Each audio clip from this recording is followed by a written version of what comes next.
Hello everyone, how are you all? I hope that all you are good. पिछले कई क्लासों में मैं आप सबको टेंस के बारे में बहुत सारी चीज़ें बताया हूँ। आज फिर से मैं एक टेंस का न्यू सीरीज लेके आया हूँ। सीरीज वही है, बस एक नई वीडियो लेकर के आया हूँ जिसमें आप यही सीखोगे। अब पिछले क्लास में मैं आपको सिंपल पास्ट टेंस सिखाया था। आज उसको आगे बढ़ाते हुए मैं आपको पास्ट कंटिन्यूअस टेंस के बारे में बताऊँगा। सबसे पहले और इम्पोर्टेंट बात यह है कि आप अगर इस वीडियो को देखने जा रहे हो पहली बार, तो आपसे एक बात कहना चाहूँगा कि आप पहले वाले वीडियो को पहले देख लीजिए, ताकि आपको ये वीडियो समझने में काफ़ी आसानी होगी।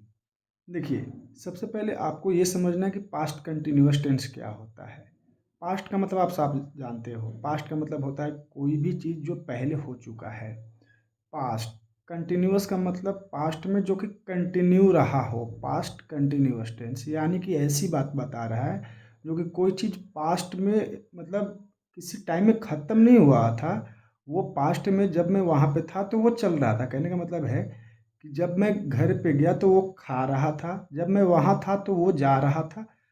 मतलब उसका जो एक्शन है वो कंप्लीट नहीं हुआ था। आप इसको डेफिनेशन के साथ समझिए। Past continuous tense is used to talk about an action that was happening at a particular time in the past. Happening का मतलब क्या, हो रहा था। जब मैं वहाँ पे था तो वो काम हो रहा था, कंप्लीट नहीं हुआ था। इसी का मतलब है कि happening at a particular time in the past. ये आप समझ लीजिए कि काम जो है प्रोग्रेस में था। कोई भी एक्शन जो हो रहा था वो प्रोग्रेस में था, प्रगति में था, काम कंप्लीट नहीं हुआ था। सिंपल रूल से समझिए कि an action was progress in the past. एक ऐसा एक्शन जो कि प्रोग्रेस में था, कंप्लीट नहीं हुआ था। इसका स्ट्रक्चर जो है, देखिए, बाकी चीज़ें मैं आपको पहले ही मेंशन कर चुका हूँ कि इससे टेंस से रिलेटेड जो भी वीडियो आपको जानना है, मतलब जो भी बेसिक चीज़ जानना है, वो आपको पहले से वीडियो में बताया जा चुका है। अगर आपको ये सारी चीज़ें जानना है तो आप एक बार जा करके प्रीवियस के सारी वीडियो देख लीजिए, आपको समझ में आ जाएगा। तो इसका जो स्ट्रक्चर होता है वो subject plus was were plus verb plus ING. आपने देखा होगा कि सिंपल पास्ट टेंस में मैं आपको कोई भी हेल्पिंग वर्ब या ऑक्सिलरी वर्ब के बारे में नहीं बताया था, क्योंकि सिंपल पास्ट टेंस का मतलब होता है कि नॉर्मली ऐसी बातें करते हैं जो कि किसी टाइम को रिप्रेजेंट नहीं करता है। लेकिन इसमें क्या है, इसमें आपको टाइम बताया जाएगा। वो नॉर्मल बातें होती है, जैसे कि आमतौर पे वैसा होता है ना। वो खाता था, और मतलब वो खाया, वो गाया। ये जैसे कि आप सिंपल प्रेजेंट टेंस में है ना, ऐसा बात होता है कि वो खाता है, वो खाएगा और ये खाता है। ऐसे नॉर्मली कोई टाइम आपको नहीं बताया जाएगा, लेकिन इसमें आपको टाइम बताना है। जैसे कि वा सब्जेक्ट के साथ क्या, वाज वर, है ना। वाज वर के बाद क्या है, वर्ब है प्लस आईएनजी, या फिर आप वी फोर भी कह सकते हो इसको। अगर कोई भी चीज़ कंटिन्यू रहता है तो उसमें लास्ट में आईएनजी आता है। उसको आप वर्ब के साथ आईएनजी बोलो या फिर वी फोर कहो, एक ही बात है। प्लस में ऑब्जेक्ट। अब आप बोलोगे कि सर वाज और वर कहाँ आएगा। वाज वर जो है, वाज जो है आई ही सी इट या सिंगुलर नाउन के साथ जो है आपका वाज आएगा। लेकिन वर कहाँ पे आएगा, वाई जो, अच्छा यूँ को आप हमेशा क्या करोगे, यूँ को जो है वो पास्ट कंटिन्यूअस टेंस में आप एज अ प्लुरल जो है आप उसे कंसिडर करोगे। तो प्लुरल जो भी वर्ड है, प्लुरल के साथ क्या लगता है, वर लगता है। जैसे वी, दे, इन सब के साथ क्या लगेगा, वर लगेगा। और वाज वर में आप, आई होप कि आपको ये समझ में आ गया होगा। आगे देखिए, I was reading a book. और एग्जाम्पल समझिए। आई है, आई क्या है, मेरा सब्जेक्ट है। आई क्या है, सब्जेक्ट है। और आई के साथ क्या है, वॉज। I was. अब इसका जो रीड होता है ना, अब बेस फॉर्म क्या होता है, बेस फॉर्म बोलो या फिर V1 क्या होता है, रीड।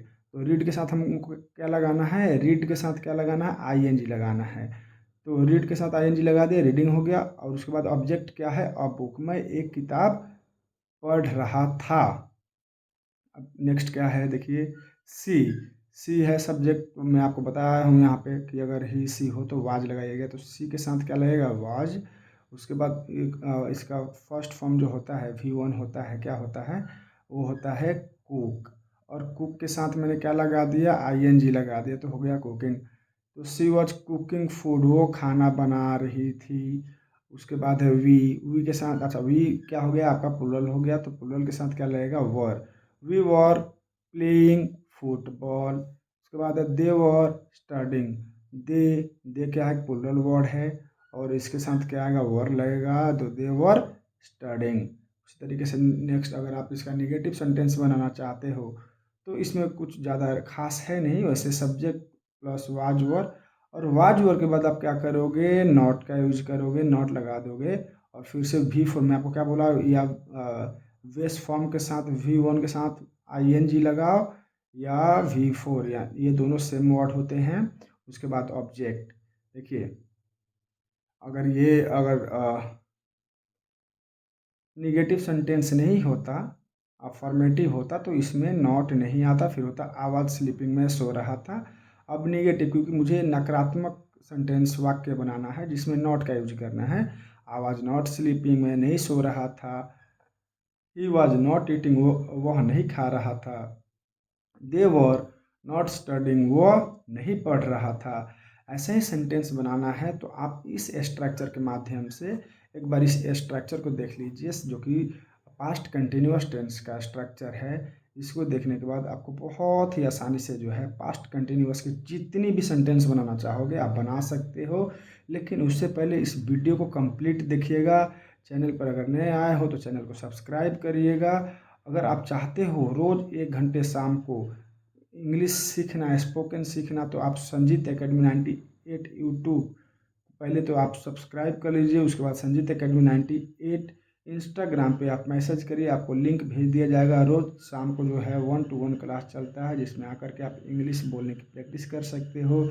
मात्र कुछ दिनों में आप इंग्लिश, यानी कि ये फुल जो कोर्स है इतने दिन का है, आप इससे कम दिन में ही इंग्लिश बोलना चालू कर दोगे। ठीक है, मुझे अगर आप 10 से 15 दिन देते हो, 10 से 15 दिन में जो है इंग्लिश के कुछ सेंटेंसेस जो है आप बनाना सीख जाओगे। तो आपको ज़्यादा अब टेंशन लेने की बात नहीं है, इंग्लिश बहुत ही आसान है, बस आपको इसको सिस्टमैटिक तरीके से सीखना है। चैनल पे नए आए हैं तो चैनल को सब्सक्राइब करिएगा।